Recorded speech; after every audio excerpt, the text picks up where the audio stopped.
Hey, surrender to, no, this is not surrender to remember to anymore. It's called remember to your magic. Hello, remember your magic.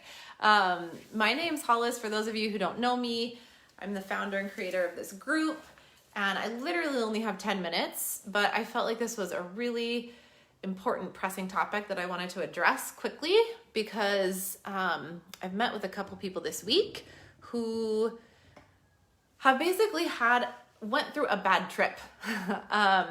So I wanted to address the whole idea of a bad trip and just give you a couple things that if you are going into a plant medicine ceremony with any kind of mind-altering substance, including THC, there are a few things that can help you have a more pleasant experience.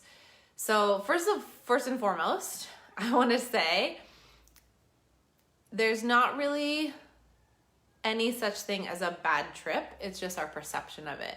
So what all psychedelics do is open us up to more of our subconscious mind. There's been studies that suggest that we are literally living within about 5% of our consciousness. So what psychedelics do is open you up, remove the blocks, remove the barriers from you, and allow you to see what is in the other 95% of our infinite consciousness. I mean, we're infinite consciousness. So you can't even try and understand it mentally if you wanted to. But that's the real magic of the medicines, is that they help us, they give us the opportunity to dive in to the subconscious realms. Excuse me, I've got a little cough. We were sick last week, so I drink some water. So that's what, in a short, condensed explanation of what psychedelics do. Now, they're magical if we're wanting to heal, trauma, for example, if we're wanting to heal past life karma and past life trauma, if we want to just know and explore what more is out there, who we are. I talk a lot about remembering who we are. It will take us all a lifetime to remember, because once we get more information, there's always a next level of who and what we really are. I mean, what is consciousness? It's infinite, expansive realms of magic and possibility and potential. So this is literally a lifetime of exploration if you choose to go down this path. But what I wanted to say in terms of if you are going to go into a medicine journey, because I know a lot of you are either working with medicines or seeking out the opportunity to work with medicines, and that's great. They can be explored on your own. They can be explored with guides, and it's becoming very, very popular right now. I want to caution you, however, before you go into just any medicine journey, to think it out, to really, really think it out, and just do at least a very simple preparation. The simplest preparation you can do is clean your body up a little bit. Make sure you're clean physically for a number of days beforehand.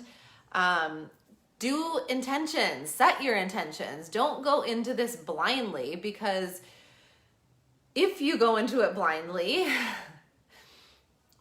and have a quote unquote bad trip, it's going to be a lot more difficult to integrate that afterwards and to understand it. So when you go in with an intention and say something comes up that isn't that pleasant, it's going to be a lot easier and a lot more focused to work through and understand why your consciousness chose to show you that. So I want to make it really clear that when you're going into a medicine journey, you will never see anything. Nothing will ever happen to you. You won't experience any emotions, thought patterns, bad trip stuff, good trip stuff that's not already a part of who you are in terms of your consciousness. So your consciousness will choose to show you through the medicine. The medicine is a catalyst. We can do all of this exploration without medicines, but the medicines are a quicker way to get there. They're only showing you what is already there, what you might not be perceiving with your five senses in terms of being a human on planet Earth. So just even being aware of that is good preparation, knowing what you're getting yourself into. You know, what are psychedelics? What are they going to do? We think we take a drug. Most people think we take a drug and then it shows us all these weird things and it's like outside of ourselves. No, it's actually not. That's a huge misperception. Anything you see and experience within a medicine journey is part of you and is part of who you are. So that is one huge thing to understand, and will prevent a lot of your quote unquote bad trips, is just simply knowing that. It's very normal to see and perceive things that scare the shit out of us and then wanting to label them as something else. You know, that's not part of me, or that's this alien or demon, or you know, the plant, the medicine was bad or whatever. No, it's actually all your consciousness creating this experience to you in order for you to learn.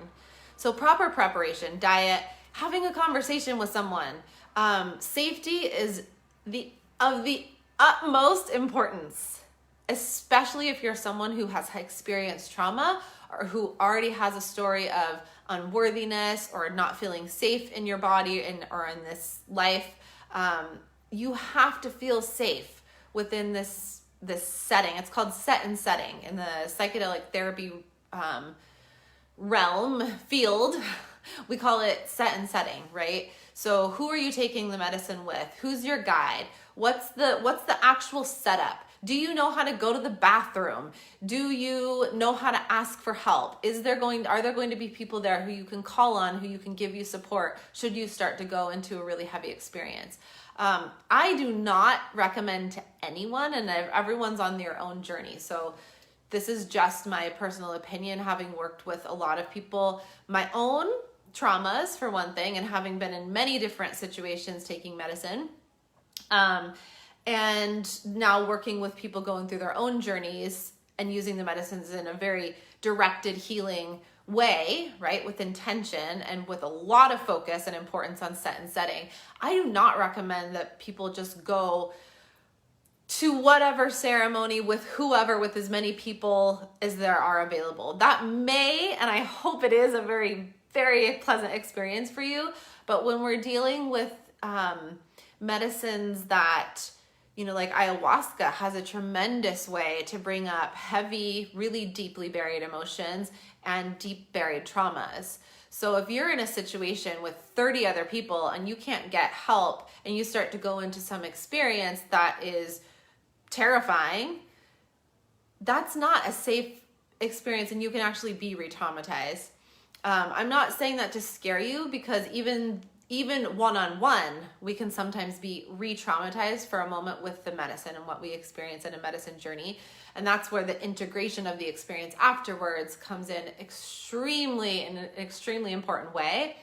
There always has to be an integration period. It doesn't matter what happens in the medicine journey. My teacher, and I'm sure many other teachers say this, the real ceremony begins when the ceremony ends. So there couldn't be any more truth to that. We go into these experiences, we dive into our subconscious and the universal cosmic energy and take all this information back. And there's a lot. We can't integrate it all in a day or in a few moments. Even if it's something like Bufo that lasts for 15 minutes, that's one of the most strong, expansive psychedelics there are. And that can take months, if not years, to integrate.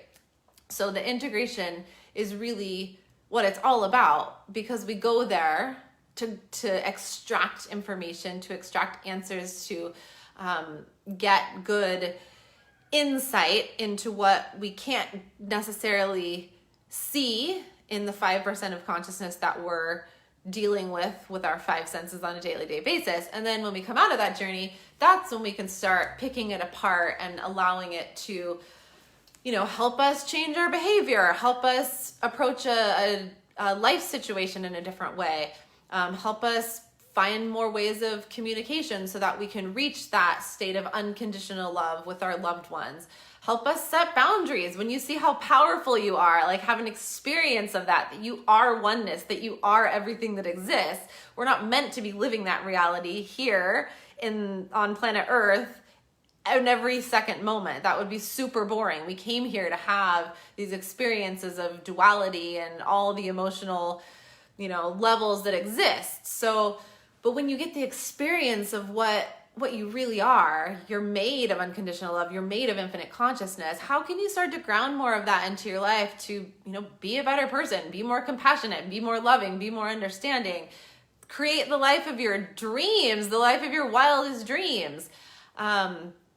So that's really what these medicines give us the potential to do, right? We can go into the infinite consciousness, and then we start to bring back what we want to in our lives. And sometimes you can be integrating these ceremonies for literally the rest of your life. The very first ayahuasca ceremony that I did 12, 13 years ago, I still get messages from that ceremony because the visuals, the messages, the emotions that I experienced, the revelations that I had in that very first ceremony were so rich and so deep. And a lot of them I couldn't understand at the time, but now, 13 years later, I'm starting to get it. So this is how deep the medicine works, right? A lot of them erase time and space. That can be traumatizing in itself if you haven't been in that space before. So I just wanted to I have a call right now and I'm going to hop off, but thank you so much for the people who have hopped on. John, Michelle, hey Brandon, what's up? Long time. And yeah, I just wanted to highlight the importance, if you are going to go and experiment with some of these medicines, either in an intentional or a recreational way, be sure you're prepared and be sure you have a little bit of an integration plan, if not a fully laid out integration plan, because it can be dangerous otherwise. I mean, that's the bottom line. Safety, first and foremost, is going to help you get the most out of any medicine journey you go into. You can get a hold of me, of course. This is what I do. A lot of the preparation and the integration isn't necessarily talking about medicines. It's just doing the inner work. It's just getting familiar with yourself, getting familiar with your traumas, getting familiar with, unblocking energy, getting back in your body. Yes, if we want to go out and have an experience of what's available in the cosmic realms and in our subconscious, just for the heck of it, to experience what unconditional love is and to experience what oneness is, hell yeah. But sometimes we don't get to choose necessarily what we're going to experience in a journey. And that's why it's really important to be prepared to know that. You might go into experience of having the most fear you've ever experienced in your life. And that's because the medicines take off of that resistance that you have and you hold on to in your waking hours. And so what the medicines, that's a tremendous way. That's why medicines work to heal trauma, is that they unblock that resistance. And so you might go into complete catharsis. You might go into body movements that you didn't even know your body could do. And that's your body just moving this stuck, stagnant energy. And that's the healing process. But if you aren't aware of that it's actually a healing process, you can perceive that as something very traumatic and the notorious bad trip. So I gotta hop off. Thank you so much. It's so good to see you, John. I wish I could give you a hug on the Oregon coast. Thanks for hopping on. And yeah, I'll have more to say about this maybe in a longer presentation, a little bit more formal, so I can go over some more of the specific steps that you can do to prepare and to integrate. But certainly if you've gone through a journey and if you have experienced that bad trip, get a hold of a therapist, get a hold of someone and talk about it, and don't try and process it on your own, because there's no reason to not get support around it. A therapist can help you, or a coach can help you really easily extract the gems and extract the lessons out of it, because there's never a mistake. It's never a mistake. It's never that you did something wrong or did something bad. And there's always a way to come back from it. So love you guys so much. I gotta hop off right now, but thanks for tuning in, and so much more to share about this as I continue showing up in this group. Thanks, you guys. Have a good day.